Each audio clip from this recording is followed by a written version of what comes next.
নমস্কার বন্ধুরা, আমরা দুজনে কুকিং চ্যানেলে আপনাদের স্বাগত জানাই। বন্ধুরা, আজ আমি বানিয়ে দেখাবো চিংড়ি বিরিয়ানি বা পন বিরিয়ানি। তো পুরো ভিডিওটা আপনারা দেখুন, দেখলে তবে বুঝতে পারবেন। আর ভিডিওটা একটু বড় আছে, টেনে দেখতে যাবেন না। তো এখানে আমি 500 গ্রাম চাল নিয়েছি, বিরিয়ানির চাল। তো এখানে আমি 2 ঘন্টা ভিজিয়ে রেখেছিলাম। এই চিংড়ি মাছ নিয়েছি একটু ছোট সাইজের। আর এখানে কিছু মশলা নিয়েছি, পেঁয়াজ কুচিয়ে নিয়েছি বড় সাইজের 2টো, রসুন বাটা, আদা বাটা। আর এখানে আমি তেজপাতা, গোটা গরম মশলা, জায়ফল, জয়িত্রী যা আপনাদেরকে দেখিয়ে দিচ্ছি। এরপর এখানে টক দই নিয়েছি, লঙ্কার গুঁড়ো, নুন, হলুদের গুঁড়ো, কাশ্মীরি লঙ্কার গুঁড়ো, ঘি আর চিনি। এরপর এখানে আমি সেন্টের জন্য আতর নিয়েছি, কেওড়ার জল আর গোলাপ জল। এরপর এখানে একটি আমি বিরিয়ানির মশলা নিয়েছি। এবার কিভাবে বানাচ্ছি আপনারা দেখতে থাকুন। তো এখানে আমার জলটা গরম হয়ে গেছে। আগে আমি জলটা গরম বসিয়ে দিয়েছিলাম। এর মধ্যে দিয়ে দিলাম তেজপাতা, গোটা গরম মশলা, তার সাথে জায়ফল, জয়িত্রী। এলাচটা একটু বেশি দেওয়া আছে। এরপর অল্প করে দিয়ে দিচ্ছি ঘি। ঘিটা দিলে চালের সাথে আর একটা চাল জড়াবে না, সেই জন্য ঘিটা দিলাম। এরপর দিয়ে দিচ্ছি পরিমাণ মতো নুন। নুনটা দিয়ে ভালো করে মিশিয়ে নিয়েছি। এবার চালটা দিয়ে দিচ্ছি। চালটা ঢেলে একটু নাড়ি চাড়িয়ে দিলাম। এরপর ঢাকা দিয়ে 5 মিনিট ফুটিয়ে নেব। এরপর কড়ার মধ্যে দিয়ে দিচ্ছি পরিমাণ মতো সরষের তেল। তার মধ্যে আমি পেঁয়াজটা দিয়ে দিচ্ছি। পেঁয়াজের একটা বেরেস্তা বানাবো। পরিমাণ মতন দিয়ে দিলাম পেঁয়াজ।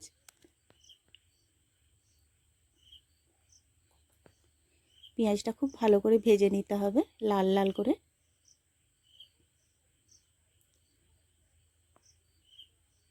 পেঁয়াজটা ভাজা হয়ে গেছে আর এদিকে আমার ভাতটাও হয়ে গেছে। আপনাদেরকে দেখিয়ে দিচ্ছি, খুব বেশি সিদ্ধ করা যাবে না। এই দেখুন ভাতটা হয়ে গেছে। এরপর ভাতটা আমি ছেঁকে নিচ্ছি। তো বন্ধুরা, আপনারা তো বাড়িতে প্রত্যেকেই বিরিয়ানি বানিয়ে থাকেন। তো আপনারা চিংড়ি মাছের বিরিয়ানি বানিয়েছেন কিনা জানি না। তো একবার যদি খান বারবার খেতে ইচ্ছে করবে। তো আপনারা চিংড়ি মাছের বিরিয়ানিটি অবশ্যই বাড়িতে বানাবেন। পেঁয়াজটা দেখুন লাল লাল হয়ে গেছে। এবার আমি তুলে নিচ্ছি।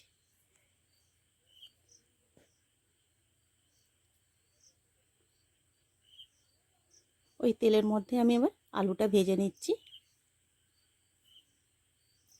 অল্প করে আলু দিয়েছি। আলুর মধ্যে দিয়ে দিলাম হলুদের গুঁড়ো, নুন দিয়ে ভালো করে ভেজে নিচ্ছি। এবার লাল লাল করে ভেজে নিতে হবে। তো ভাজা হয়ে গেছে, আলুটাও তুলে নিচ্ছি। এরপর আমি চিংড়ি মাছটা ভেজে নেব।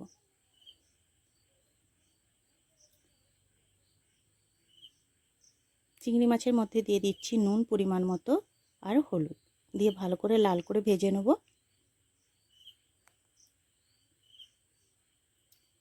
তো এখানে আমি 200 গ্রাম চিংড়ি মাছ নিয়েছি। 500 গ্রাম যেহেতু চাল নিয়েছি সেই জন্য 200 গ্রাম চিংড়ি মাছ নিয়েছি। চিংড়ি মাছটা তুলে নিচ্ছি। এরপর ওই কড়ার মধ্যেই আবার দিয়ে দিচ্ছি সরষের তেল, তেজপাতা, গোটা গরম মশলা, লবঙ্গ, এলাচ, দারচিনি দিয়ে ভাজা হয়ে গেল। এরপর আমি পেঁয়াজ কুচিয়ে রাখাটা দিয়ে দিলাম। পেঁয়াজটা ভাজা হয়ে গেছে, এর মধ্যে দিয়ে দিলাম রসুনের বাটা, 1 চামচ রসুন বাটা, 1 চামচ আদা বাটা দিয়ে ভালো করে কষিয়ে নেব। এরপর দিয়ে দিচ্ছি কাশ্মীরি লঙ্কার গুঁড়ো, লঙ্কা গুঁড়ো, হলুদের গুঁড়ো, সব পরিমাণ মতো দিয়ে ভালো করে কষিয়ে নিতে হবে। পরে অল্প করে দিয়ে দিলাম নুন, কারণ নুনটা দেওয়াই আছে, মাছেও দেওয়া আছে, আলুতেও দেওয়া আছে। তো এখানে অল্প করে জল দিয়ে কষিয়ে নিয়েছি। এরপর আমি টক দইটা দিয়ে দিচ্ছি। টক দইটা দিয়ে খুব ভালো করে কষিয়ে নেব। এখন তেলটা ছেড়ে ছেড়ে এসেছে। এরপর আমি মিশিয়ে দিলাম চিনি, চিনি দিয়ে আরও ভালো করে কষিয়ে নিচ্ছি। এরপর এখানে আমি বিরিয়ানি মশলাটা ব্যবহার করছি। বিরিয়ানি মশলাটা দিয়ে ভালো করে কষিয়ে নেব। তো বিরিয়ানি মশলাটা কষানো হয়ে গেছে। এর মধ্যে আমি দিয়ে দিচ্ছি চিংড়ি মাছ আর ভেজে রাখা আলু, একসাথে দিয়ে ভালো করে কষিয়ে নিতে হবে।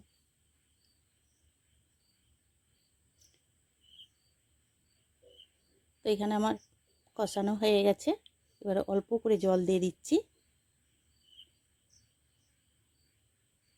আর আলুটা ভালো করে সেদ্ধ হয়ে যাবে, যেন অল্প করে জল দিয়ে দিলাম। তো বন্ধুরা, ভিডিওটি যদি ভালো লেগে থাকে তাহলে সাবস্ক্রাইব করবেন। আমারও নতুন নতুন ভিডিও দেখতে খুব ভালো লাগবে। আর খেয়ে কিন্তু কমেন্টে অবশ্যই জানাবেন কেমন হয়েছে।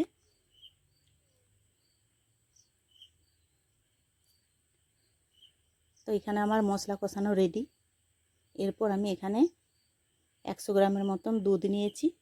দুধের মধ্যে মিশিয়ে দিচ্ছি কেওড়ার জল 1 চামচ, গোলাপের জল 1 চামচ আর মিঠা আতর 2 ফোঁটা দিচ্ছি। মিঠা আতর, নাহলে বেশি সেন্ট হয়ে যাবে। প্রত্যেকটা মশলা যদি হিসাব করে দেওয়া যায়, জিনিসটা খেতে খুবই সুন্দর হবে। তাই আপনারা স্টেপ বাই স্টেপ ফলো করবেন, তাহলে বুঝতে পারবেন। এরপর এই মশলা থেকে আমি তেলটা তুলে রেখে দিচ্ছি। এরপর একটি হাঁড়ি দিয়েছি। হাঁড়ির মধ্যে প্রথমেই আমি একটা লেয়ার তৈরি করে নেব। তার জন্য অল্প করে চিংড়ি মাছ, আলু আর মশলাটা দিয়ে ভালো করে সাজিয়ে নিচ্ছি। প্রথমে মশলাটা দিয়ে দিচ্ছি।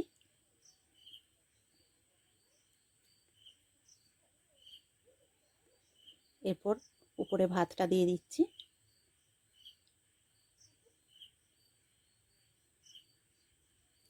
দিয়ে বেরেস্তাটা ছড়িয়ে দিচ্ছি প্রত্যেকে। এরপর আবারও আমি মশলাটা দিয়ে দিচ্ছি, চিংড়ি মাছ, আলু আর মশলাটা কষিয়ে রাখা। এখানে আমি 2টা লেয়ারে সাজিয়ে নিচ্ছি। আবারও আমি উপর থেকে ভাতটা দিয়ে দিচ্ছি।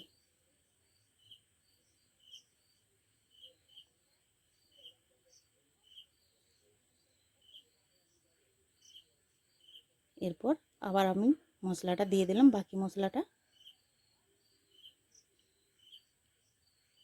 মশলাটা দিয়ে ভাতটা দিয়ে সুন্দরভাবে সাজিয়ে নিচ্ছি।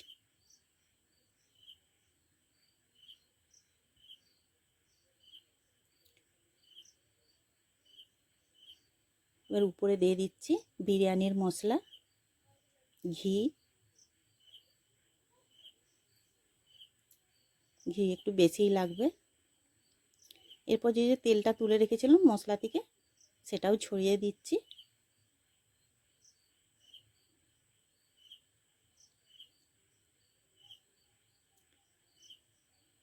এরপরে যে দুধে গুলে রেখেছিলাম কেওড়ার জল, মিঠা আতর, গোলাপ জল, সেটাও ছড়িয়ে দিলাম।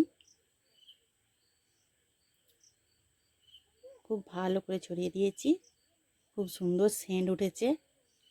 এরপর উপরে বেরেস্তাটা ছড়িয়ে